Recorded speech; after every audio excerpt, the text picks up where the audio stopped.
Hi అండి.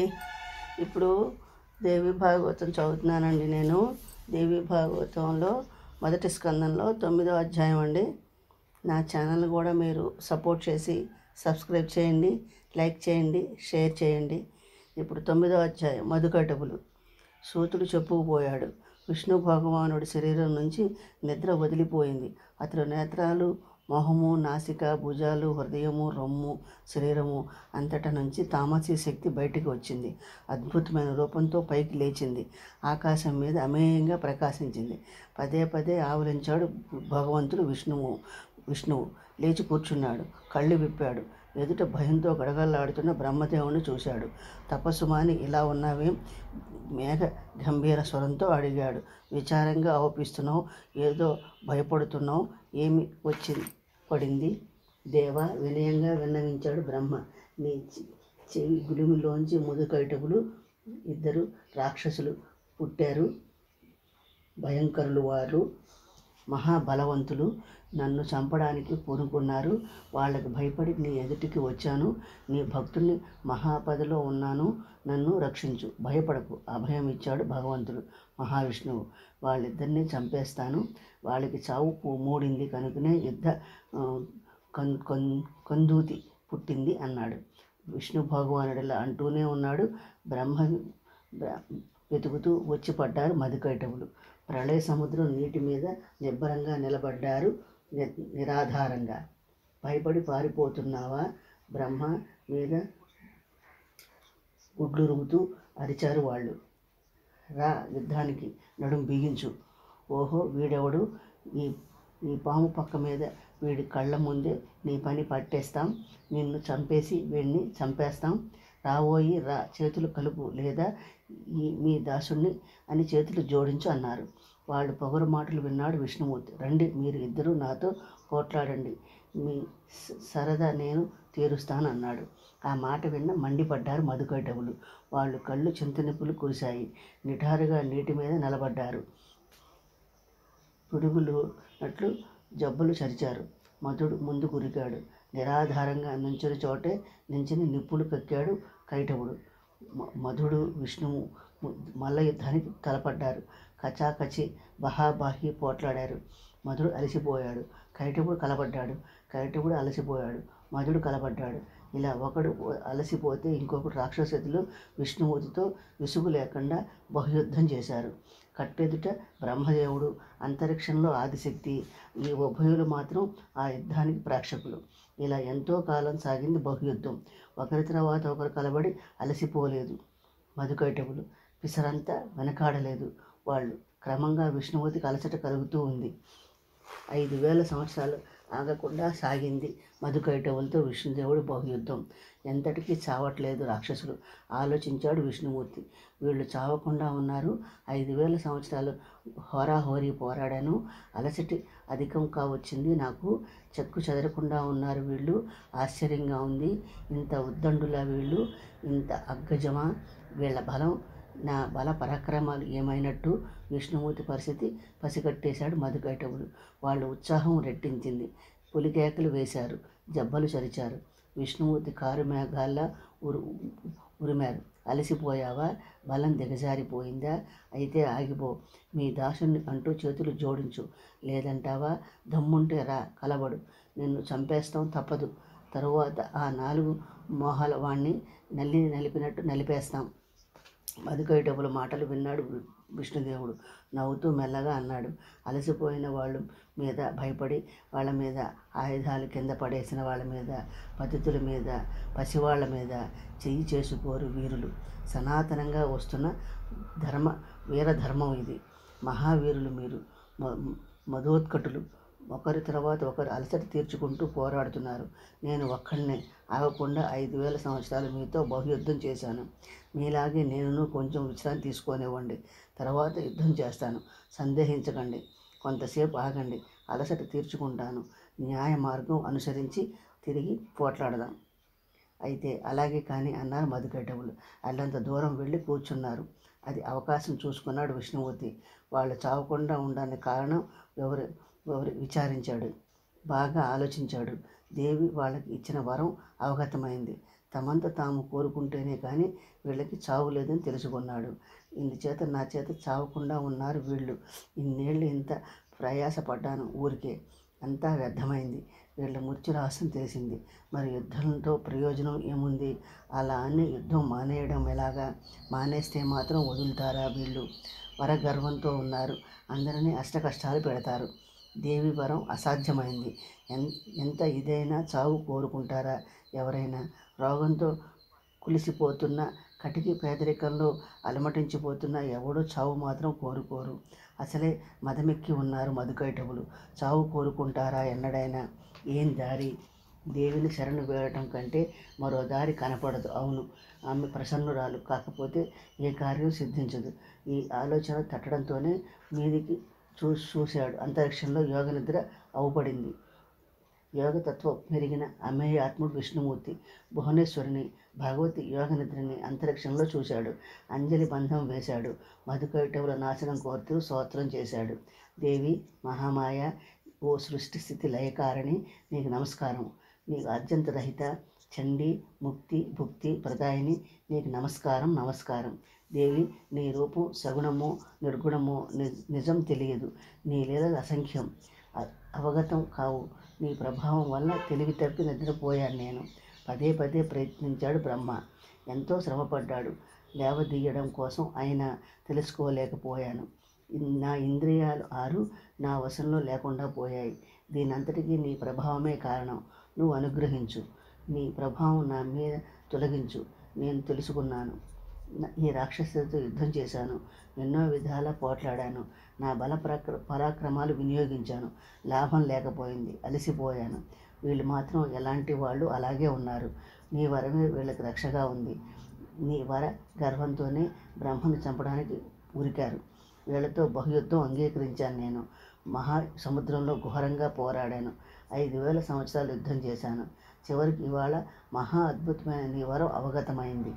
నీ వర ప్రభావం వల్లే చావు లేకుండా ఉన్నారు వీళ్ళు. ఆ ధీమాతోనే నన్ను ముప్పతిప్పలు పెడుతున్నారు. అంబా శరణు, ప్రదాయనివి నువ్వు. నీ శరణు వేడుతున్నాను. నాకు తోడ్పడు. 5000 యుద్ధం చేస్తున్నా అలసిపోయాను. ఆదుకో నన్ను. మహాశక్తివి నువ్వు. దేవతల అత్తి నాశనం చేసే జగదంబవి నువ్వు. అనుగ్రహించు. నీ వరం పొంది విరగబడుతున్నారు వీళ్ళు.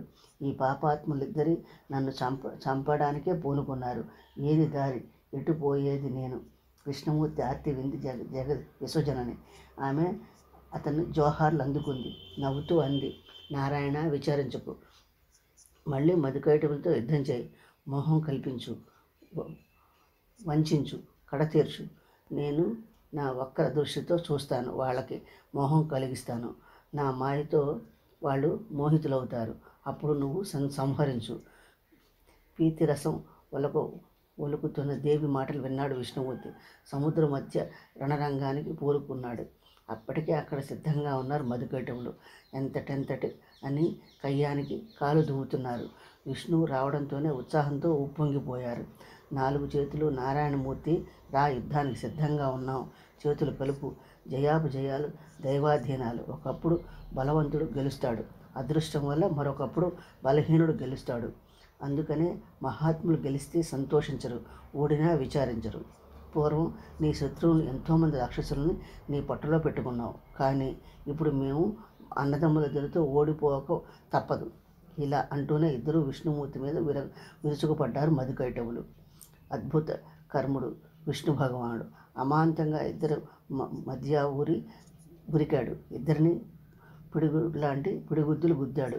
మహాబలవంతులు మధుకైటవులు. ఇద్దరూ ఒకేసారి విష్ణుమూర్తి పోటు పొడిచారు. దారుణంగా జరిగింది యుద్ధం. ఇరువైపులా విష్ణుమూర్తిని బాధటం లంఘించుకున్నారు రాక్షసులు. దీనంగా దేవి వైపు చూశాడు విష్ణుమూర్తి. అంతరిక్షం మీద అట్టహాసం చేసింది దేవి. ఎర్రటి కళ్ళతో వక్రంగా మధుకైటవులు చూసింది. వాళ్ళ దృష్టి దేవి వైపు మళ్ళింది. మన్మథ బాణాల్లాంటి చూపులు వాళ్ళ మీద విసిరింది దేవి. ముసిముసి నవ్వులు నవ్వింది. వాళ్ళు మనసుల్లో కామవాసన రేపింది. అందమైన ఆమె మోహం చూశారు మధుకైటవులు. కామంతో కంగారు పడిపోయారు.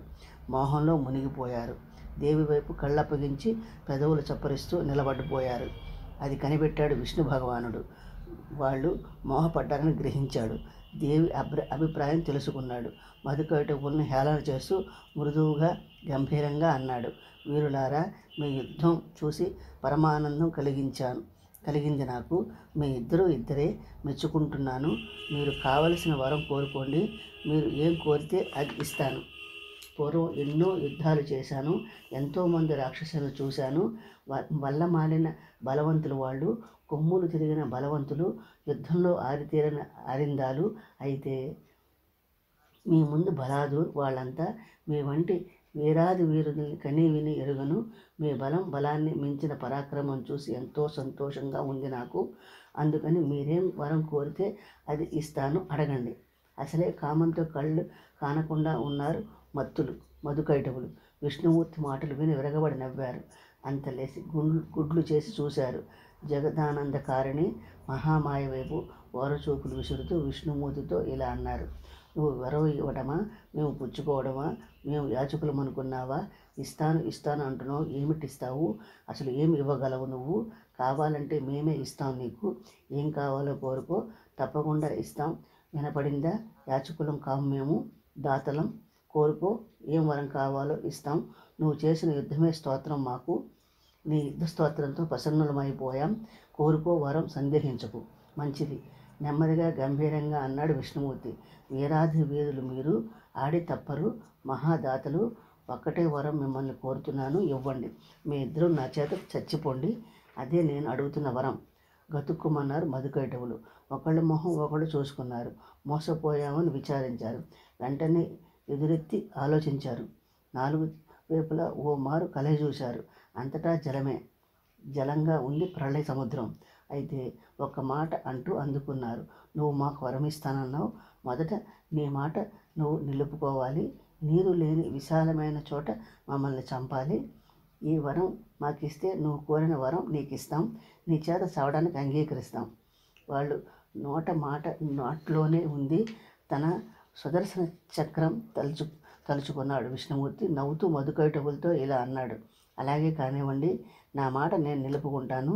నీళ్లు లేని విశాల ప్రదేశంలోనే మిమ్మల్ని చంపుతాను అంటూనే తన తొడలు 2 భాగాలు పెద్దవిగా చేశాడు విష్ణుమూర్తి.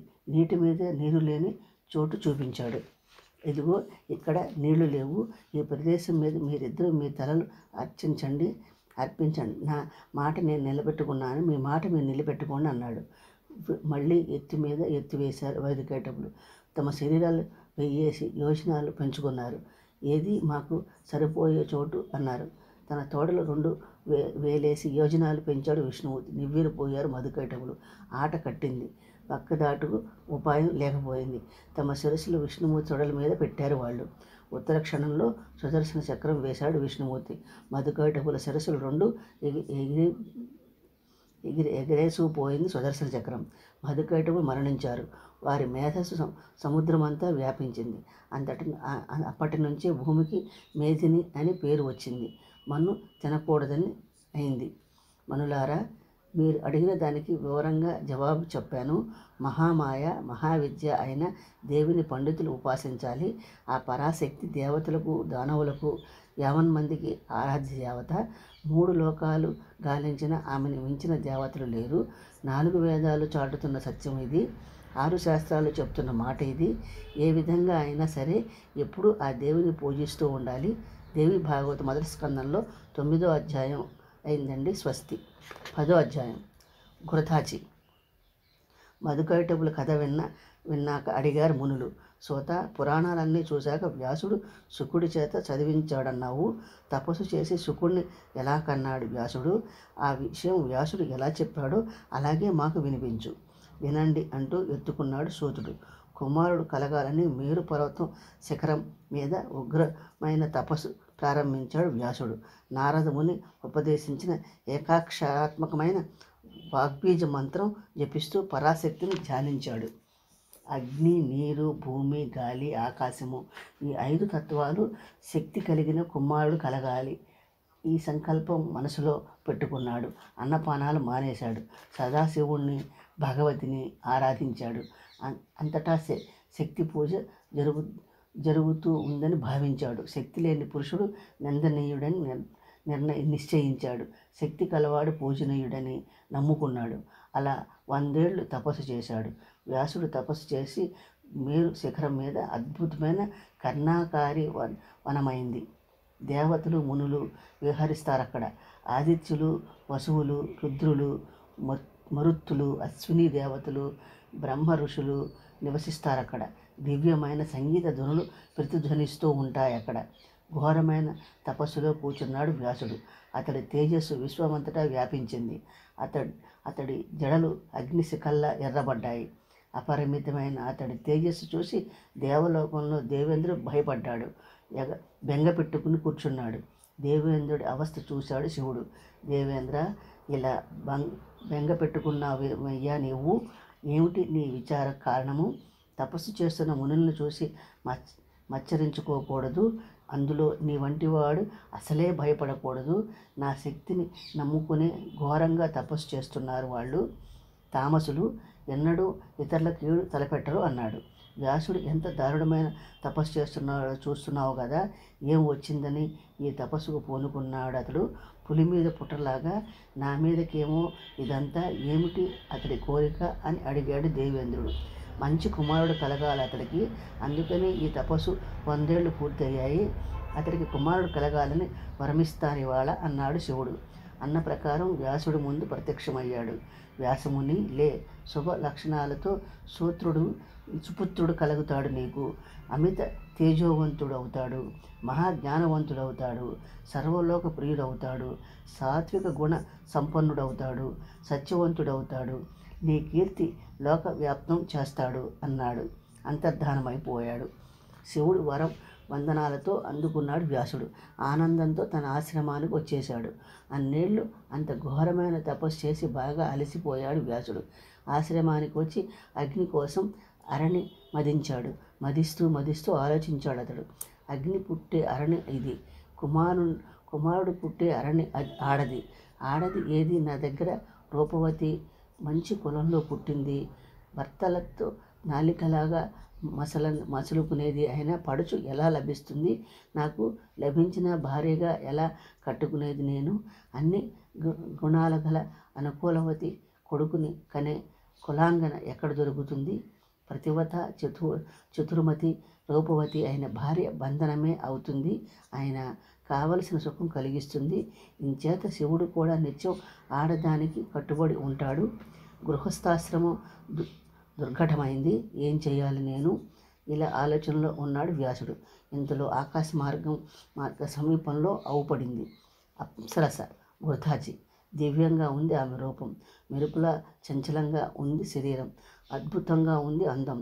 చేరువలో ఆమెను చూడడంతోనే అంత సంయమం కల వ్యాసుడు విలవిలలాడిపోయాడు. కామం అతన్ని కంగారు పెట్టింది. భావనలో పడ్డాడు అతడు. అడకత్తిలో పడిపోయినట్టున్నా నేను. ఏమిటి కర్తవ్యం ఇప్పుడు? ఒకవైపు ధర్మం, రెండో వైపు కామం. ధర్మం దాటరాంది, కామం దురాశమైంది. నన్ను వంచడానికే ఈ అప్సరస్సు ఇలా వచ్చింది. దీన్ని అంగీకరించానా? సాటి మునులు నవ్విపోతారు. 100 ఏళ్ళు తపస్సు చేసిన అప్సరస్సు కంటపడగానే వెంటపడ్డాడు వ్యాసుడు అంటారు. పోనీ నిండు సుఖం లభించిన నిందనైనా సహించవచ్చు. గృహస్థాశ్రమం కొడుకుని ప్రసాదించి సుఖపెడుతుంది. దానివల్ల స్వర్గం లభిస్తుంది. గృహస్థ జ్ఞానవంతుడైతే మోక్షం కూడా సిద్ధిస్తుంది. నిజమే. అయితే ఈ దేవకన్య వల్ల గార్గ్యస్య సుఖం లభిస్తుందా? లభించదు. పూర్వం ఊర్వశి కోసం ఆశపడి ఉరూరవుడు పరాభవంతుడయ్యాడు. నారదుడి వల్ల విన్నానది. ఇలా పరిపరి విధాల భావించాడు వ్యాసుడు. దేవి భాగవత మొదటి స్కందంలో 10వ అధ్యాయం. స్వస్తి. 11వ అధ్యాయం అండి. చంద్రవంశం. ఉరూరవుడనే సౌనకాది మహామునులు సూతుడిని అడిగారు, దేవకన్య ఊర్వశి ఎవరు? ఉరూరవుడికి ఊర్వశికి ఏమిటి సంబంధం? పురూరవుడు పరాభూతుడు ఎలా అయ్యాడు? అతడి పుట్టు పూర్వోత్తరాలతో ఈ కథ వినిపించు. నువ్వు చెప్తున్న కథలు వింటున్న కొద్దీ వినాలని ఉంటుంది మాకు. అమృతం కంటే మధురమైనవి నీ మాటలు. అమృతం ఎంత తాగినా తృప్తి ఉండదు దేవతలకి, అలాగే నీ మాటలు ఎంత విన్నా తృప్తి లేకుండా ఉంది మాకు. అడగవలసిన విషయమే అడిగారు అంటూ అందుకున్నాడు సూతుడు.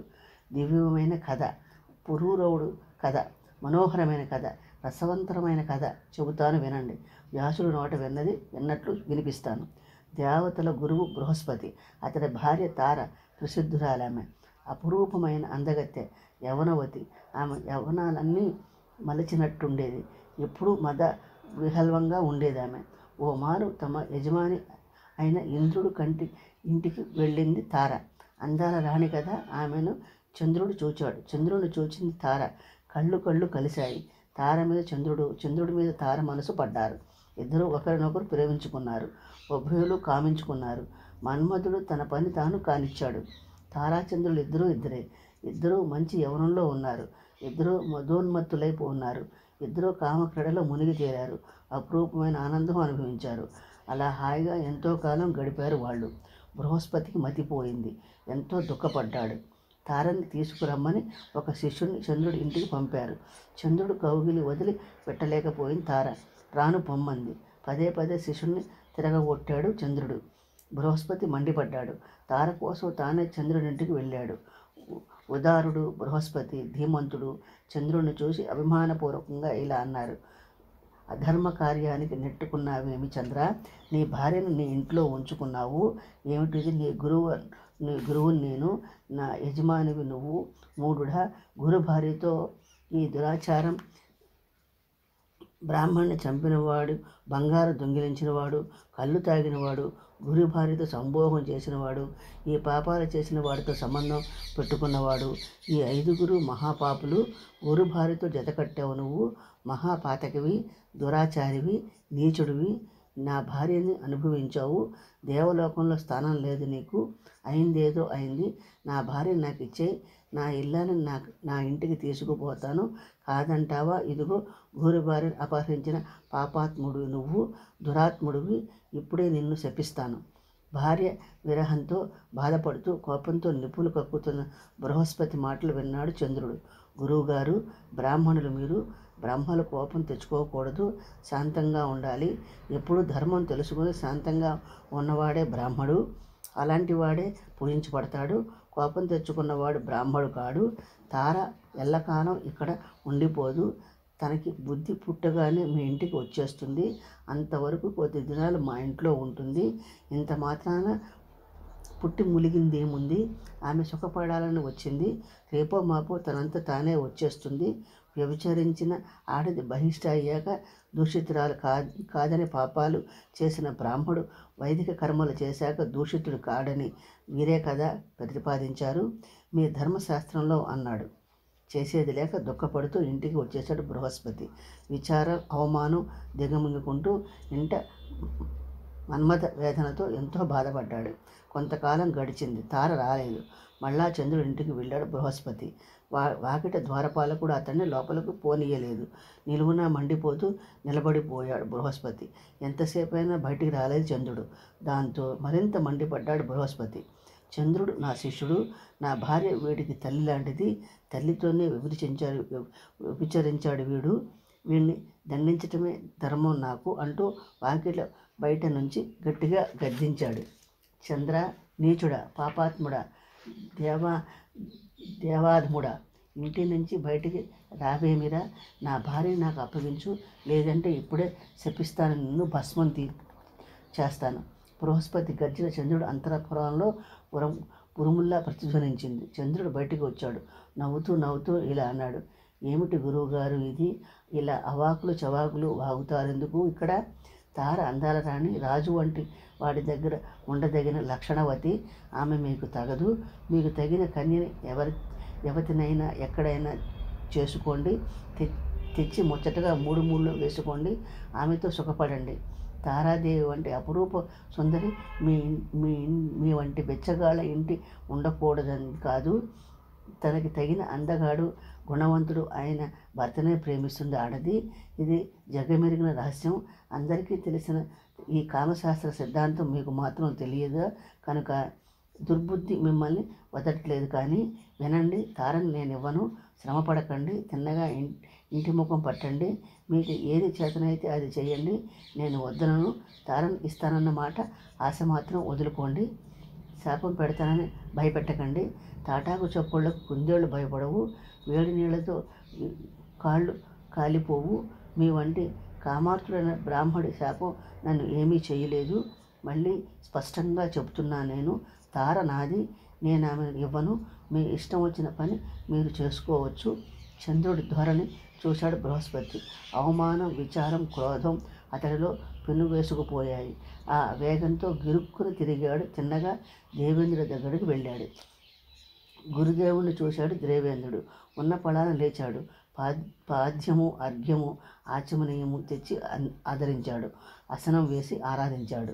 విచారంగా ఉన్న అతడి మొహం చూసి ఇలా అన్నాడు, గురుదేవ, ఇంత విచారంతో అవుపిస్తున్నావు, ఏమిటి కారణం? నా రాజ్యంలో నా గురుదేవుని ఎవడ అవమానించినవాడు? నేను, యవన్మంది లోకపాలకులు, సమస్తమైన దేవసేనలు నీ కన్నుసన్నల్లో మసులుకుంటాం. బ్రహ్మ, విష్ణు, శివుడు మొదలైన దేవతలందరూ నువ్వు ఎంతంటే అంత. ఈ స్థితిలో నీకు వచ్చిన కష్టమేమిటి? చంద్రుడు నా తారని అపహరించాడు గద్గద స్వరంతో అన్నాడు బృహస్పతి. ఆ దుష్టుని పాపానికి తెగించాడు. పదే పదే అడిగాను, అయినా వినుకోలేదు అతడు. తార నాది, నేనివ్వను అంటున్నాడు. ఏం దారి? ఇప్పుడు నువ్వే నన్ను ఆదుకోవాలి. ఇంకో సాయం లేదు నాకు. బండెడు దుఃఖంలో మునిగిపోతున్నాను. విచారించకు, ఓదారుస్తూ అన్నాడు దేవేంద్రుడు. నీ దాసుడు నేనున్నాను. నీ భార్యని ఇంటికి మళ్ళిస్తాను. ఇప్పుడే చంద్రుడి దగ్గరికి దూతను పంపుతాను. మంచిగా తారని పంపించాడా సరే, లేకపోతే దేవసేనతో దండయాత్ర సాగిస్తాను. స్వయంగా యుద్ధం చేస్తాను. బృహస్పతి భరోసా ఇచ్చి మంచి మాటకారి అయిన దూతని చంద్రుని దగ్గరికి పంపాడు ఇంద్రుడు. చంద్ర, దేవేంద్రుడు పంపగా వచ్చిన దూతని నేను. నీతో కొన్ని మాటలు చెప్పమని పంపారు దేవరాజు. అతడు చెప్పమన్న సందేశం చెప్తున్నాను, విను. చంద్ర, ధర్మతత్వం తెలిసిన వాడివి నువ్వు. సువ్రతుడివి, మహామతివి, నీతి తెలిసిన వాడివి. నీ తండ్రి అత్రిముని ధర్మాత్ముడు. లోకం నిందించే పని ఏదీ చేయకూడదు. నువ్వు ప్రతి వ్యక్తి తన భార్యని రక్షించుకుంటాడు. ఇందులో ఏమరపాటు ఉండదు. తార బృహస్పతి భార్య. అతని రక్షణలో ఉండాలామె. ఆమెను రక్షించడానికి అతడికే అధికారం ఉంది. నీ భార్యను నువ్వు రక్షించుకోవాలి. అలాగే బృహస్పతి భార్యని తారని రక్షించుకుంటాడు. ఇందులో వ్యతిక్రమం కూడదు. నీ భార్య నీకు ఎంతో, బృహస్పతి భార్య బృహస్పతికి అంతే. అందరూ నీ వంటి వారే అని భావించాలి. నీ అంతఃపురంలో నీకు భార్యలు దక్షుడి కూతుళ్ళు 28 వాళ్ళంతా చక్కని చుక్కలు, శుభలక్షణాల సంపన్నులు అయినప్పుడు చంద్ర, గురుపత్ని అనుభవించాలన్న అభిలాష ఎందుకట నీకు? స్వర్గంలో మేనక మొదలైన అప్సరసులు ఎందరో ఉన్నారు. అపురూపమైన అందగత్తెలు వాళ్ళు. కౌశలం ఎన్నతో పెట్టింది వాళ్ళకి. కావాలంటే వాళ్ళతో క్రీడించు. నీ అభిలాష తీర్చుకో. గురుపత్ని తార, ఆమెను విడిచిపెట్టు. తార కారణంగా దారుణమైన యుద్ధం తెచ్చిపెట్టుకోకు. నువ్వు ఆమెను వదులుకోకపోతే చివరి మాట నీ మీద దండయాత్ర తప్పదు. మహాపురుషుడివి నువ్వు. నీ వంటి వాడికి అహంకారం కూడదు. నీచ కర్మ కూడదు. గొప్పవాళ్ళు ఏం చేస్తే అది సామాన్యులు అనుసరిస్తారు. ధర్మం నశిస్తుంది. కనుక మహాబాగా తారని బృహస్పతి ఇంటికి పంపించు. నీ కారణంగా దేవలోకంలో యుద్ధం రాకుండా చూడు. ఇంద్రుడు సందేశం విన్నాడు. చంద్రుడు చుర్రుమన్నాడు. దూత, మీ దేవేంద్రుడితో నా మాటగా ఇలా చెప్పు. దేవేంద్రుడు గారు, మీ వంటి ధర్మాత్ములు దేవతలు మహారాజుగా ఉన్నారు. మీ పురోహితులు బృహస్పతి గారును మీకు తగిన గురువులు. మీ ఇద్దరి బుద్ధి ఒకలాగే వికసిస్తుంది. ఎదుటి వాళ్ళకి ధర్మోపదేశం చేయడానికి ఎందరో ప్రముఖులు ముందుకు వస్తారు, కానీ తమ దాకా వస్తే తగు ఉండదు. దేవరాజా, మీ బృహస్పతి నిర్మించిన ధర్మశాస్త్రం అందరూ ప్రమాణంగా భావిస్తారు. ఆ శాస్త్ర ప్రకారం వలచి వచ్చిన ఆడదాన్ని అనుభవించడంలో తప్పేముంది? అడుగుతున్నాను. శక్తి కలవాడిదే స్వర్గం. శక్తి లేనివాడి నోరు మెదపలేడు. స్త్రీ విషయంలో స్వపరభావం దౌర్బల్య సూచన. ఇది నా స్త్రీ, ఇది మరొకరి స్త్రీ అని శక్తి లేనివాడు అనుకుంటారు. నా వంటి శక్తివంతుడు అలా అనుకోడు. తార నేనంటే ప్రాణం పెడుతుంది. నా మీద ఉన్న వలపు బృహస్పతి మీద లేదు. ఆమెకి వలపు కలిగిన వచ్చిన స్త్రీని వదిలిపెట్టమని ఏ ధర్మశాస్త్రంలో ఉంది? ఏ న్యాయం చెబుతుంది? భర్తను ప్రేమించిన భార్య ఉంటేనే గార్గ్యస్త్ర ధర్మం సుఖంగా సాగిస్తుంది. మనసు లేని మనువు మంచిది కాదు. మీ గురువు బృహస్పతి తన తమ్ముడు సంవక్తకుడు భార్య మీద మనసు పడినప్పటి నుంచి తారకి అతడి మీద అనురాగం పోయింది. మరదల పిల్లని మరిగిన మగుణ్ణి ఏ ఇల్లాలు ఇష్టపడుతుంది? ఇంద్ర, 1000 కళ్ళు మహారాజు నువ్వు, నీకు తెలియనిదేముంది? నీకెలా తోస్తే అలా చేయవచ్చు. యుద్ధం పేరు చెప్పి నన్ను భయపెట్టకు. తారని నేనివ్వను. దూత తిరిగి వచ్చాడు. చంద్రుడు చెప్పినదంతా పూసగుచ్చినట్టు ఇంద్రుడితో వినిపించాడు. కోపం పట్టలేకపోయాడు దేవేంద్రుడు. చంద్రుడి మీద దండయాత్ర చాటించాడు. సైన్యం సన్నద్ధం చేశాడు. స్వర్గలోకంలో కోలాహలం చెలరేగింది. రాక్షసులు గురువు శుక్రాచార్యుడు ఈ కథ అంతా విన్నాడు. బృహస్పతి మీద తనకున్న పగ తీర్చుకుందుకు ఇది మంచి అవకాశం అని భావించాడు. చప్పున చంద్రుడి దగ్గరికి వెళ్ళాడు. చంద్ర, తారని ఎంత మాత్రం వదిలిపెట్టకు. ఇంద్రుడు నీ మీద యుద్ధానికి వస్తే భయపడకు. నేను, నా వాళ్ళు నీ పక్షం నిలబడతాం. నా మంత్రశక్తితో నీకు నేను సాయపడతాను. మా అసురులంతా నీకు పెట్టని కోటగా నిలబెడతారు అన్నాడు. కైలాసం మీద శివుడు ఈ వార్త విన్నాడు. బృహస్పతికి సాయం చేయడానికి ప్రథమ గణాలతో వచ్చాడు. పెద్ద దేవాసుర యుద్ధం సిద్ధమైంది. తారకాసురుడి సమయంలో ఎలాంటి మహాయుద్ధం జరుగుతుందో తార కోసం ఇలాంటి యుద్ధం ఆరంభమైంది. భయంకరంగా సాగింది యుద్ధం. ఎంతో కాలం సాగింది. లోక పితామహుడు బ్రహ్మదేవుడు ఇదంతా తెలుసుకున్నాడు. శాంతి స్థాపన కోసం హంస మీద కూర్చుని రణరంగంలో వాలాడు. చంద్రుని దగ్గరికి పిలిచాడు. చంద్ర, బృహస్పతి భార్యని తారని వదిలిపెట్టు. ఆమె ఇంటికి ఆమెను పంపించు. నా మాట విను. కాదంటావా? విష్ణుమూర్తిని పిలుస్తాను. నీ నాశనం తప్పదన్నాడు. శుక్రాచార్యుని కూడా పిలిచి ఇలా అన్నాడు అతను. ఆచార్య, అధర్మాన్ని సమర్థిస్తున్నావు.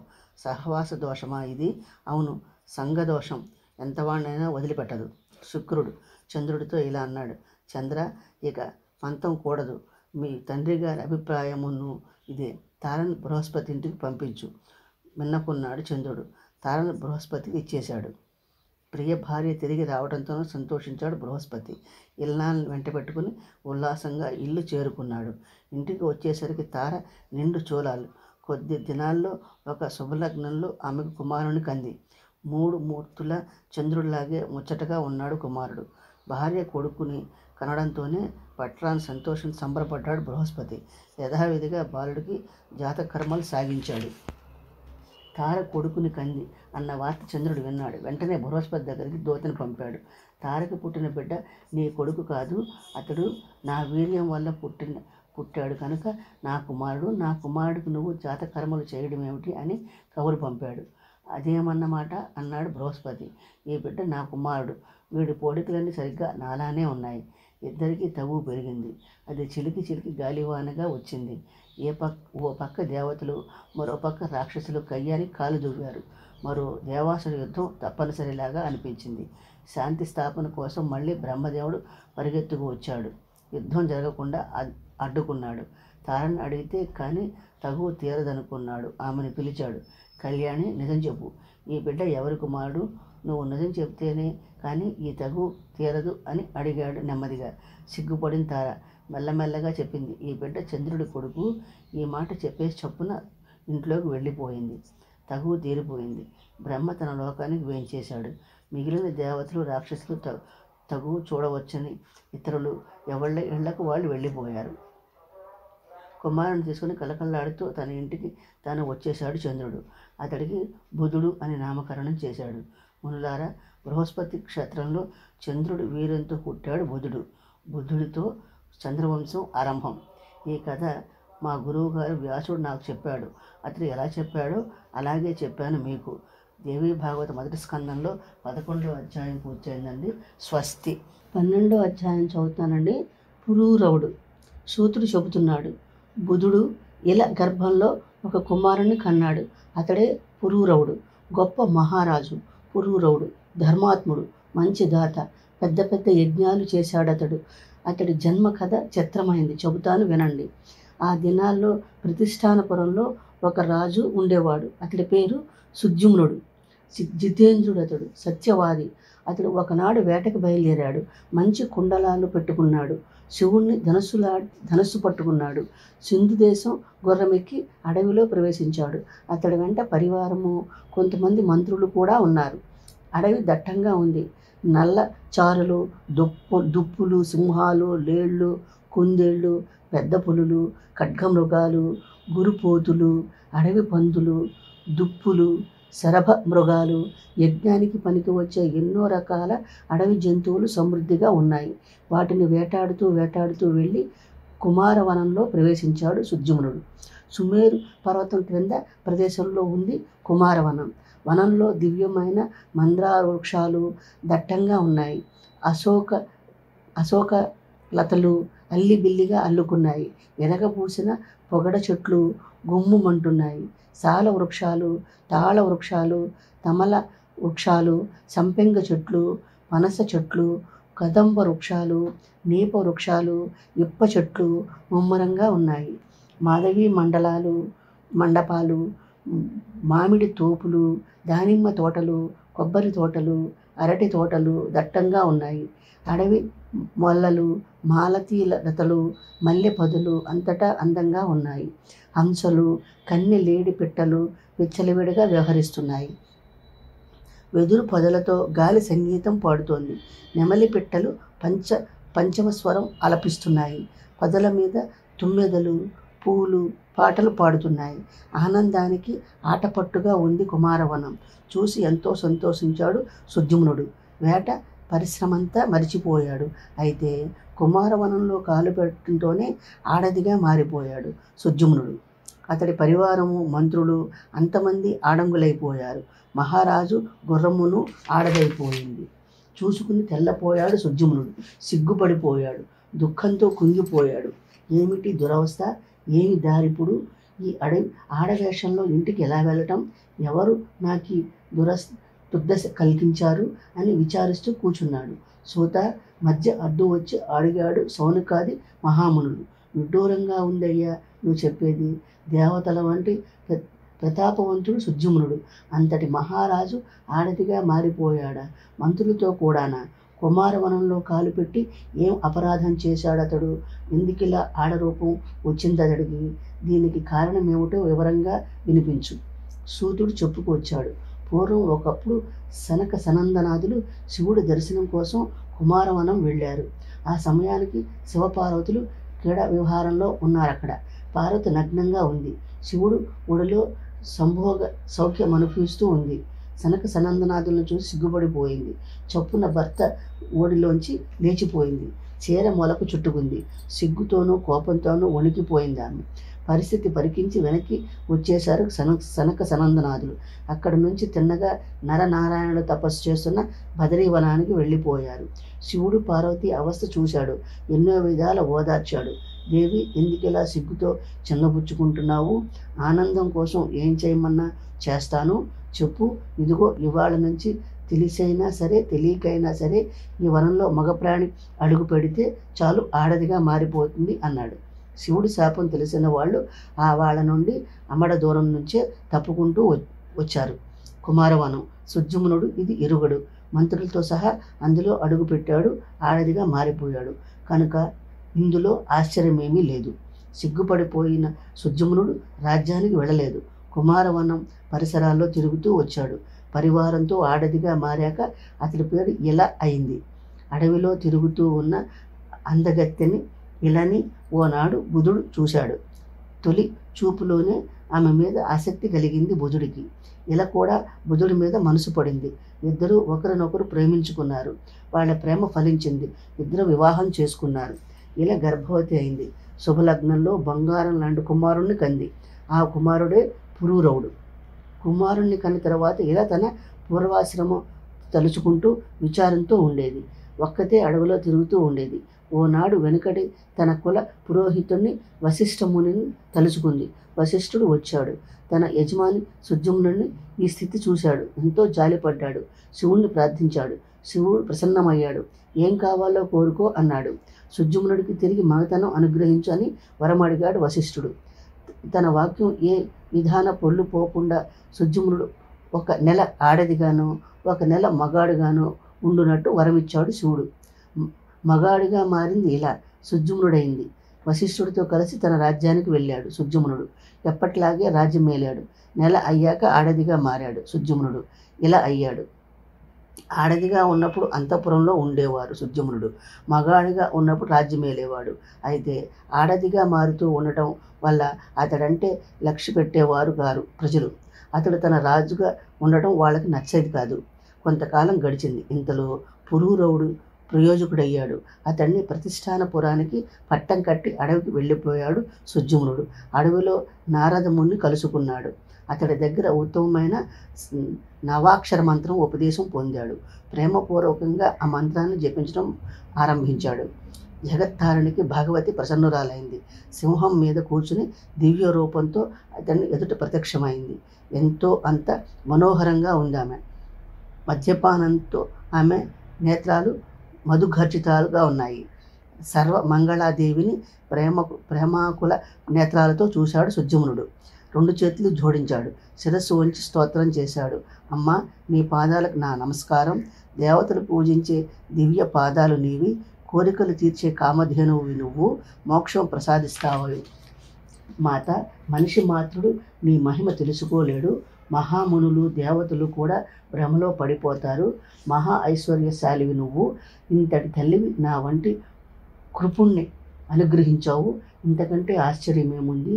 శివుడు, విష్ణువు, బ్రహ్మ, దేవేంద్రుడు, సూర్యుడు, చంద్రుడు, కుబేరుడు, అగ్ని, వాయువు, వరుణుడు, వసువులు ఎవరూ నీ మహిమ తెలుసుకోలేరు. అయినప్పుడు గుణం లేని నా వంటి వాడు ఏం తెలుసుకుంటాడు? విష్ణు భగవానుడు నిన్ను సాత్విక స్వరూపురాలైన లక్ష్మిగా భావిస్తాడు. బ్రహ్మ రాజస స్వరూపురాలైన సరస్వతిగా భావిస్తాడు. శివుడు తామస స్వరూపురాలైన పార్వతిగా భావిస్తాడు. కానైతే నీ నిర్గుణాత్మకమైన స్వరూపం ఎవరూ ఎరుగరు. నా వంటి మందబుద్ధి మానవుడి మీద ఇంత అనుగ్రహమా అమ్మా నీకు? నీ కారుణ్యమయ చరిత్ర తెలుసు తల్లి నాకు. నీ భక్తులంటే అపారమైన జాలి నీకు. లక్ష్మీ రూపంలో విష్ణు భగవాన్ని భర్తగా వరించావు. నీ వంటి భార్యని పొంది కూడా సంతోషం లేదతడికి. ఏమంటే భర్త కాదగిన యోగ్యత తనకి లేదనే అతడి భావం. తన పాదాలు నీ చేత పట్టించుకుంటాడతడు. నీ పవిత్ర హస్తాలు తాకి పవిత్రుడు కావాలని అతడి అభిలాష. ఆ పురాణ పురుషుడు ఆ శ్లోక వృక్షం లాగా నీ తాపులు కోరుతూ ఉంటాడు. నీ తాపులు లభిస్తే చాలు అతడి ఆనందానికి అంతముండదు. నువ్వును అప్పుడప్పుడు ప్రణయ కోపం అభినయిస్తావు. కామాతురుడైన నీ పాదాల మీద వాలే అతన్ని సకల దేవతలు నమస్కరించే ఆ దేవదేవుని నీ మెత్తని పాదాలతో తంతావు. అలా అతడి అభిలాష సఫలం చేస్తావు. దేవి, నీటి మేఘం మీద మెరుపు తీగలాగా విశాలమైన విష్ణుమూర్తి గుండెల మీద శయనిస్తావు నువ్వు. అంటే ఏమన్నమాట? ఆ జగదీశ్వరుడు నీ వాహనం అన్నమాట. నీవే కోపం తెచ్చుకుని అతన్ని వదిలిపెడితే సమస్త లోకాలు అతన్ని పూజించిన ఎందుకు పనికిరాని అసక్తుడే అయిపోతాడతడు. సిరిలేని పురుషుణ్ణి తన వాళ్లే అసహించుకుంటారు. అంబ, బ్రహ్మ మొదలైన దేవతలు నీ పాదపద్మాలే ఆశ్రయిస్తారు. నువ్వే వాళ్ళకి పురుషత్వం ప్రసాదిస్తున్నావు. నీ అంత వీర్యవంతురాలివి నువ్వు. నిన్ను వర్ణించడానికి నేనెంతటి వాణ్ణి? ఓ పరాశక్తి, నువ్వు స్త్రీవి కావు, పురుషుడివి కూడా కావు, నిర్గుణుడివి కావు, సగుణువును కావు. ఓ సర్వశక్తి, నీకు నమస్కారం. నాకింకేం కోరికలు లేదు. నీ పాద భక్తి మాత్రం నాకు ప్రసాదించు. ఇలా జగదంబ శరణు వేడాడు సుద్యుమ్నుడు. భగవతి ప్రసన్నురాలైంది. సాయుజ్య భక్తి ప్రసాదిస్తూ వరమిచ్చింది. శ్రీ దేవి భాగవత మొదటి స్కందంలో 12వ అధ్యాయం పూర్తి. స్వస్తి. 13వ అధ్యాయం. ఊర్వశి ఉరూరవుడు. సుద్యుమ్నుడు దిగవంతుడయ్యాడు. ఉరూరవుడు రాజ్యమేలుతూ వచ్చాడు. గుణవంతుడు పురూరవుడు. రూపవంతుడు, ధర్మజ్ఞుడు, ప్రజారంజన తత్పరుడు. అతడి సామ్రాజ్యానికి ప్రతిష్టానపురం రాజధాని. అతడు ఏలబడి రాజ్యం నిత్య కళ్యాణం పచ్చతోరణంగా ఉండేది. రాజ్యం రహస్యాలు పైకి పక్కకుండా ఉండేవి. పరరాజ్యాలు గుట్టుముట్టులు అవగతమయ్యేవి. ఉత్సాహభక్తి, శక్తి పురూరవుడిలో పూర్తిగా ఉండేవి. వర్ణాశ్రమ ధర్మాలు చడలకుండా శాసనం సాగిస్తూ ఉండేవాడు అతడు. బహుదక్షిణతో గొప్ప గొప్ప యజ్ఞాలు చేసేవాడు. అద్భుతమైన దానాలను చేశాడు. పురూరవుడు మహారాజు రూపము, గుణము, ఔదార్యము, ఐశ్వర్యము, శీలము, విక్రమము విని అప్సరస ఊర్వశి అతన్ని వలచింది. బ్రహ్మదేవుడి శాపం వల్ల ఆమె స్వర్గం నుంచి భూలోకానికి వచ్చింది. పురూరవుని మోహించింది. అతన్ని భర్తగా వరించింది. అయితే 3 నియమాలు మాత్రం పాటించాలని అతన్ని కోరింది. నేను ప్రాణప్రదంగా 2 గొర్రె పిల్లలు పెంచుకుంటున్నాను. వాటిని కంటికి రెప్పలా కాపాడాలి నువ్వు. నేను ప్రతిదినం నెయ్యి తప్ప మరేమీ పుచ్చుకోను.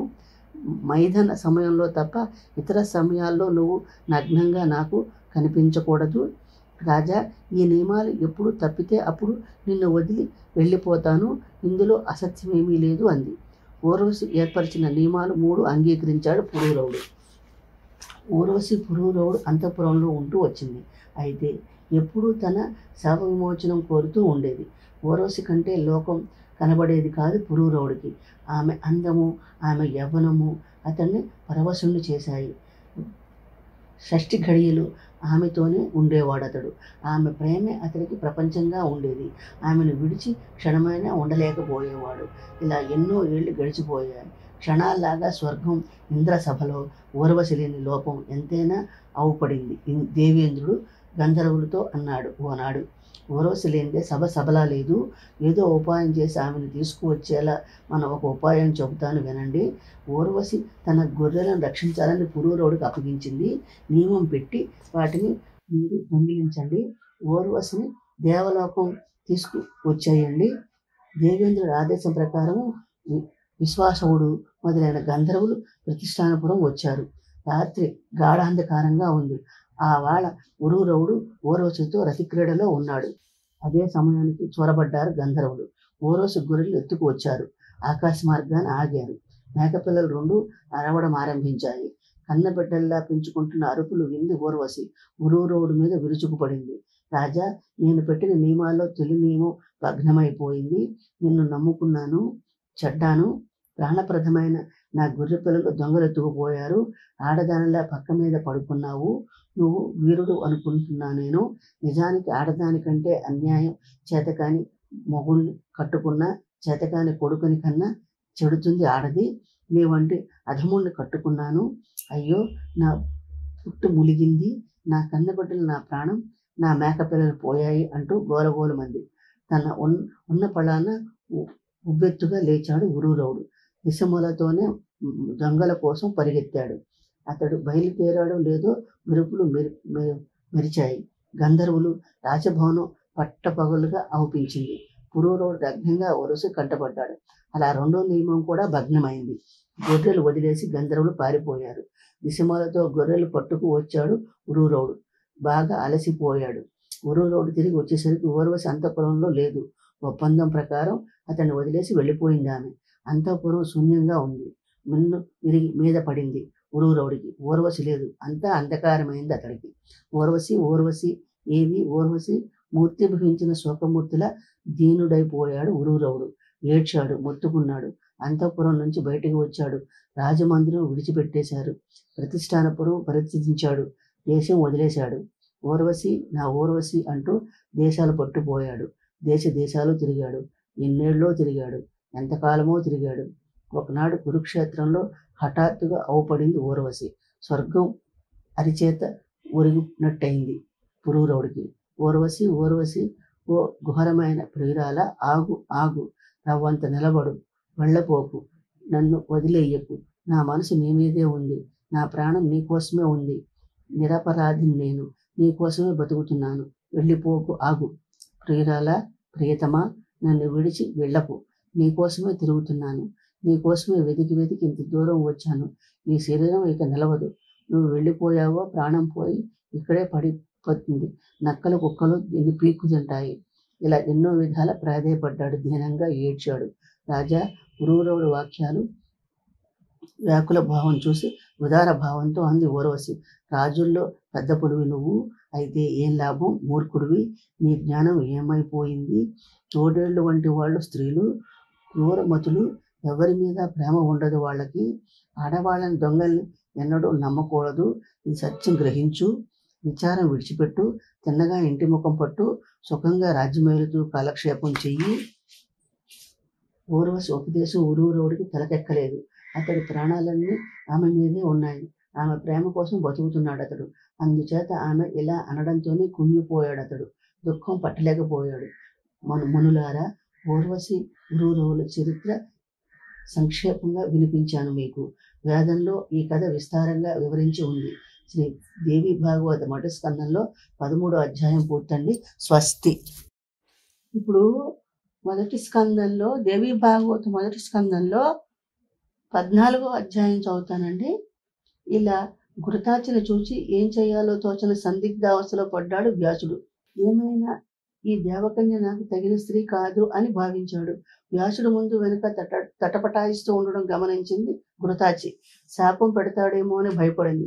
ఆ భయంతోనే ఆమె ఒక చిలకగా మారి ఎగిరిపోయింది. చిలకను చూసి ఆశ్చర్యపోయాడు వ్యాసుడు. ఘృతాచిని మొదటి చూసినప్పుడే అతడు చలించాడు. ఇప్పుడు ఆమెను చిలకగా చూసి అతని మనసులో లేకుండా పోయింది. మనసు అదుపులో పెట్టుకోవాలని సాయశక్తిలా ప్రయత్నించాడు. కానీ విషయాసక్తమైన మనసు మళ్ళలేదు. ధైర్యం చెక్కలేదు. అగ్ని కోసం అరణి మదిస్తూనే ఉన్నాడతడు. ఇంతలో వీర్యస్ఖలనమైంది. వీర్యం అరణిలో పడింది. అది గమనించకుండానే అరణి మదిస్తూ వచ్చాడతడు. చిత్రం, అరణిలో శిశువు పుట్టాడు. 3 మూర్తుల వ్యాసుడిలాగే ఉన్నాడతడు. యజ్ఞంలో హవ్యంతో ప్రకాశించే అగ్నిహోత్రుడిలా అరణిలో ప్రకాశించాడు బాలుడు. చూసి పరమాశ్చర్యం పొందాడు వ్యాసుడు. శివుడి వరప్రసాదమే ఇది అని ఆనందించాడు. అరణి గర్భంలో 2వ అగ్నిలా ఉన్న ఈ తేజోమూర్తిని కుమారుని తీసి పట్టుకున్నాడు. మేరువు నుంచి కిందకి తీసుకువచ్చాడు. గంగానదిలో స్నానం చేయించాడు. బాలుకుడి మీద ఆకాశం నుంచి పూలవాన కురిసింది. కుమారుడికి జాతకర్మ మొదలైన సంస్కారాలు జరిపించాడు వ్యాసుడు. దేవదుందువులు మోగాయి. అప్సరసులు నాట్యం చేశారు. నారదుడు, తుంగురుడు, విశ్వావసుడు మొదలైన గంధర్వ నాయకులు జ్ఞానం చేశారు. దేవతలు, విద్యాధరులు స్తోత్రం చేశారు. పుట్టుకతోనే పెరిగాడు వ్యాసపుత్రుడు. అతడి కోసం ఆకాశం మించి దివ్యమైన దండ కమండలాలు, నల్ల లేడి చర్మం కిందికి వచ్చాయి. వైదిక ధర్మ ప్రకారం కుమారుడికి ఉపనయనం జరిపించాడు వ్యాసుడు. పుట్టుకతోనే 4 వేదాలు, వేదాంగాలు తండ్రిలాగే కంఠస్థమైనాయి బాలకుడికి. ఘృతాచిని సుఖ చిలక రూపంలో చూసినప్పుడు కలగడం చేత కుమారుడికి శుకుడు అని పేరు పెట్టాడు వ్యాసుడు. దేవగురువు బృహస్పతి దగ్గర విద్యలను అభ్యసించాడు శుకుడు. యథావిధిగా బ్రహ్మచర్యం పాలించాడు. వేదాంగాల రహస్యాలను నేర్చుకున్నాడు. ధర్మశాస్త్రాలు అభ్యసించాడు. గురుదక్షిణ చెల్లించి గురుకులం నుండి తండ్రి దగ్గరికి వచ్చాడు. గురుకులం నుంచి తిరిగి వచ్చిన కుమారుణ్ణి గుండెలకు హత్తుకున్నాడు వ్యాసుడు. శిరస్సు ముద్దాడాడు. కుశలమడిగాడు. అతని నేర్చిన విద్యలను పరీక్షించాడు. కుమారుణ్ణి తన రమణకాశ్రమంలో ఉంచాడు. అతన్ని పెళ్లి చేసి ఒక ఇంటివాణ్ణి చేయాలని అతడు సంకల్పం. తగని ముని కన్యని కోడలుగా తీసుకువచ్చి ముద్దు ముచ్చట చూడాలని అతని అభిలాష. ఈ అభిలాషతో ఎన్నో కలలు కన్నాడు. ఓనాడు శుకుణ్ణి దగ్గరికి పిలిచాడు. తన అభిలాష ఆదర వాక్యాలతో తెలియజేశాడు. నాయనా సుఖ, వేదాలన్నీ అవగతమయ్యాయి నీకు. ధర్మశాస్త్రాలు వంట పట్టాయి. సంతోషంగా ఉంది నాకు. మహామతివి నువ్వు. ప్రయోజకుడిగా మారావు. నీకు వివాహం చేసుకుని ఓ ఇంటివాడు కావాలి. గృహస్థాశ్రమం స్వీకరించు. దేవయజ్ఞము, పితృయజ్ఞము చెయ్యి. నీ మనసుకు నచ్చిన కన్యను వరించు. నన్ను రుణ విముక్తుణ్ణి చెయ్యి. కుమారులను కను. పుత్రులు లేని వాళ్ళకి పుట్టగతులుండవు. స్వర్గం స్వప్నమే అయిపోతుంది. బ్రహ్మచర్యాశ్రమం పూర్తి చేశావు. ఇక గృహస్థాశ్రమంలో ప్రవేశించు. ఇక ఇంటివాడవే నన్ను సంతోషపెట్టు. కొండంత ఆశ నీ మీద పెట్టుకున్నాను. నా ఆశ పండినట్టు చెయ్యి. మహాఘోరమైన తపస్సు చేసి నిన్ను కన్నాను. అయోనిజుడు నువ్వు. దేవ రూపివి, మహాప్రాజ్ఞుడివి. నీ తండ్రిని రక్షించు అన్నాడు. సంసారం అంటే వ్యక్తితో ఉన్నాడు శుకుడు. తండ్రి ఉపదేశం అతనికి నచ్చలేదు. తండ్రి, ధర్మం తెలిసిన వాడు నువ్వు. ఇదేమిటి ఇలా చెబుతున్నావు? నీ శిష్యుణ్ణి నేను. నాకు తత్వజ్ఞానం ఉపదేశించు. శిరసా వహిస్తాను అన్నాడు. నాయన, మళ్ళీ చెవిలో గూడు కట్టుకుని నూరి పోశాడు వ్యాసుడు. 100 ఏళ్ళు తపస్సు చేశాను. శివుడి వరం పొందాను. నిన్ను కన్నాను. ఏ మహారాజువో అవుతావు. నీకు కావలసిన ధనం తీసుకువస్తాను. యవ్వన కాలం హాయిగా గడపవచ్చు. నువ్వు నా మాట విను. మానవ లోకంలో దుఃఖం లేని హాయి లేదు. తండ్రి మాట కాదంటూ అన్నాడు శుకుడు. సుఖమని మనం దేనిని అంటున్నామో అదంతా దుఃఖంలోనే నిండి ఉంది కనుక తెలిసిన వాళ్ళు దీన్ని సుఖమనరు. భార్యను కట్టుకోమంటున్నావు, ఆమె ఆధీనం కమ్మంటున్నావు. ఆడదానికి లొంగిపోయిన పరతంత్రుడికి హాయి ఎలా లభిస్తుంది? కర్రతోనూ లోహంతోనూ కట్టిన పురుషుడు కావాలంటే బంధ విముక్తుడు కావచ్చు, కానీ ఆలుబిడ్డల బంధంలో పడినవాడు విముక్తుడు కాలేడు. మలమూత్రాల సంసర్గం వల్ల పుట్టిందే కదా ఆడదాని శరీరం. దాని మీద ఆసక్తి కలిగిన వారికి హాయి ఎలా కలుగుతుంది? ఇది తెలిసిన బుద్ధిమంతుడు ఆడదాన్ని ఎలా ప్రేమిస్తాడు? నేను అయోనిజుణ్ణి, యోని మీద కోరిక లేదు నాకు. ముందు కూడా యోనిలోనే పుట్టాలనే లేదు. ఆత్మసుఖం అద్భుతమైంది, దాన్ని వదిలి నీచమైన యోని సుఖం అభిలషించలేను. ఆత్మారాముణ్ణి నేను, విషయవాంఛ రుచించదు నాకు. నువ్వే ముందు వేదాలు నేర్పావు నాకు. వేదాల్లోని కర్మకాండ హింసతోనే ప్రబోధిస్తుంది. బృహస్పతి విద్యా గురువు నాకు. గార్గ్యస్య సముద్రంలో మునిగి తేలుతున్నాడతడు. ఆ విద్య ఆవరించిన వాడు ఇతరులకు విద్య ఎలా నేర్పుతాడు? మునిగిపోతున్న మనిషి మరో మనిషిని ఎలాగ గట్టు చేరుస్తాడు? రోగంతో మూలుగుతున్నవాడు మరో రోగికి ఎలా వైద్యం చేస్తాడు? మోక్షం కోరుతున్న వాడిని నేను, గృహస్థుగా ఉన్నవాడు నన్ను ఎలా ఉద్ధరిస్తాడు? అందుకనే ఆ గురువుకి నమస్కరించి నీ దగ్గరికి వచ్చేశాను. గృహస్థ ధర్మం కాదు, తత్వజ్ఞానం నాకు ఉపదేశించు, ఉద్ధరించు. సంసారం పాములా ఆవుపిస్తుంది నాకు. దాని ప్రసక్తే భయం కలిగిస్తుంది. జ్యోతిష్య చక్రంలో నక్షత్రాలు తిరుగుతూ ఉంటాయి విరామం లేకుండా. అలాగే ప్రాణి ఈ సంసార చక్రంలో తిరుగుతూ ఉంటాడు తీరిక లేకుండా. పగలు రాత్రి ప్రయాణం చేస్తూనే ఉంటాడు సూర్యుడు, క్షణమైన విశ్రాంతి లేకుండా. అలాగే ప్రాణి భ్రమిస్తూ ఉంటాడు నిర్విరామంగా. తత్వ విచారం ఒక్కటే సుఖం కలిగిస్తుంది. ఈ లోకంలో అశుద్ధంలోని పురుగు అశుద్ధమే సుఖం అనుకుంటుంది. అలాగే ఈ సంసారం సుఖం అనుకుంటారు మూర్ఖులు. వేదాలు శాస్త్రాలు చదివి కూడా సంసార సుఖం కోసం ప్రాకులాడే వాళ్ళు మహామూర్ఖులు. వాళ్ళని కుక్కలు అనాలి, గాడిదలు అనాలి, పందులు అనాలి, తప్పు లేదు. మానవ జన్మ దుర్లభమైంది. ఇలాంటి దుర్లభ జన్మ పొంది వేదాంగాలు చదివిన మనిషి సంసార బంధంలో తగులుకుంటే ఇక బంధ విముక్తుడు కాలేడు. నా ఇల్లు, నా ఇల్లాలు, నా పిల్లలు అని పడి చచ్చే పాషాంట్లు కూడా పండితులు అనిపించుకుంటున్నాడు. ఈ లోకంలో ఇంతకంటే ఆశ్చర్యకరమైన అద్భుతం ఏముంటుంది? మాయలో కూడిన సత్వ రజస్తమో గుణాలు బంధనాల్లో తగులుకుని వాడే పండితుడు, అతడే మేధావి, అతడే శాస్త్ర పారంగతుడు. నిజానికి సంసార బంధనాలు బిగుసుకుని చదువు కాదు, భావబంధాలు పుట్టుక అనిపించేదే చదువు. మనిషిని గ్రహించి బంధిస్తుంది కనుకనే ఇంటిని గృహం అన్నారు. బంధన రూపమైన గృహంలో సుఖం ఎలా ఉంటుంది? అందుచేత గృహం అంటే భయం నాకు. ఆ పండితుడు మందమతి అభాగ్యుడు మాత్రమే సంసార బంధంలో తగులుకుంటాడు. ఇల్లు బంధనాగారం కాదు, కుమారుడికి నచ్చజెపుతూ మళ్ళీ అందుకున్నాడు వ్యాసుడు. అది బంధన కారణమును కాదు. గృహస్థుడిగా ఉండి కూడా ఆసక్తి లేనివాడు ముక్తుడే అవుతాడు. న్యాయంగా ధనం గడిచినవాడు, యథావిధిగా వేదోక్త కర్మలు చేసినవాడు, పితృశ్రాద్ధం చేసినవాడు, సత్యపరుడు, శుచిమంతుడు అయిన గృహస్థుడు తప్పకుండా ముక్తి పొందుతాడు. బ్రహ్మచారులు, సన్యాసులు, వానప్రస్థులు, వ్రత పరాయణులు మధ్యాహ్నం అతిక్రమించక గృహస్థుడి దగ్గరికి వస్తారు. ధర్మాత్ములైన గృహస్థులు అందరికీ ఉపకారం చేస్తారు. శ్రాద్ధ భక్తులు చూపుతారు. మధుర వచనాలతో అన్నదానాలతోనూ తృప్తిపరుస్తారు. ఆచార్యులైన వశిష్ఠుడు మొదలైన జ్ఞానవంతులు ఆచరిస్తున్న గృహస్థ ధర్మం కంటే ఉత్తమమైన ధర్మం కనీ విని ఎరగం కదా. వేదోక్త కర్మలు చేస్తున్న గృహస్థికి అసాధ్యమైంది ఏదీ లేదు.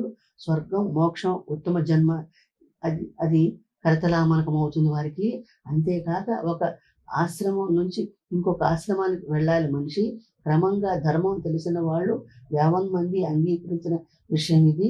కనుక బ్రహ్మచర్యం నుంచి గృహస్థాశ్రమంలో ప్రవేశించాలి. నువ్వు నా మాట విను, వివాహం చేసుకో, ఒక ఇంటివాడివిగా దేవతల్ని పితృల్ని సంతృప్తిపరచు, నిన్ను ఆశ్రయించిన వాళ్ళని సంతోషపెట్టు.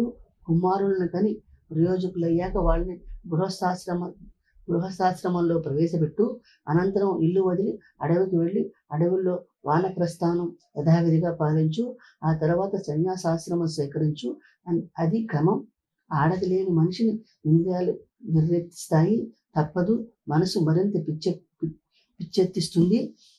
ఇంద్రియాలు గెలవాలంటే పెళ్లి చేసుకోవాలి. యవ్వనం గడిచి ముసలితనం వచ్చాక తపస్సు చేయడం మంచిది. శాస్త్రాలను ఈ విషయమే గొంతెత్తి ఆదేశిస్తున్నాయి. విశ్వామిత్రుడు ఎంతో దుష్కరమైన తపస్సు చేశాడు. 3000 సంవత్సరాలు అన్నపానాలు మానేశాడు. ఇంద్రియాలు అదుపులో పెట్టుకున్నాడు. అంతటి వాడును అప్సరసని మేనకని చూడటంతోనే దిగజారిపోయాడు. అతడికే శకుంతల పుట్టింది. ఇంత దూరం ఎందుకు? మా తండ్రి పరాశరుడు దాసరాజు కూతుర్ని కాళి మత్స్యగంధిని చూసి కామాతుడయ్యాడు. పడవ మీదే ఆమెను అనుభవించాడు. దేవతలకును అది తప్పలేదు. బ్రహ్మదేవుడు తన కూతురు సరస్వతిని కామించి వెంటపడ్డాడు. శివుడు అడ్డుపడవలసి వచ్చింది. అందుచేత సుఖ, నీ హితం కోరి చెబుతున్నాను, నా మాట విను. కులీనురాలైన కన్యని నీకు నచ్చిన అందగతిని పట్టుకో, దైవిక మార్గం అనుసరించు. దేవి భాగవతం మొదటి స్కందంలో. నా ఛానల్ కూడా సపోర్ట్ చేసి సబ్స్క్రైబ్ చేయండి.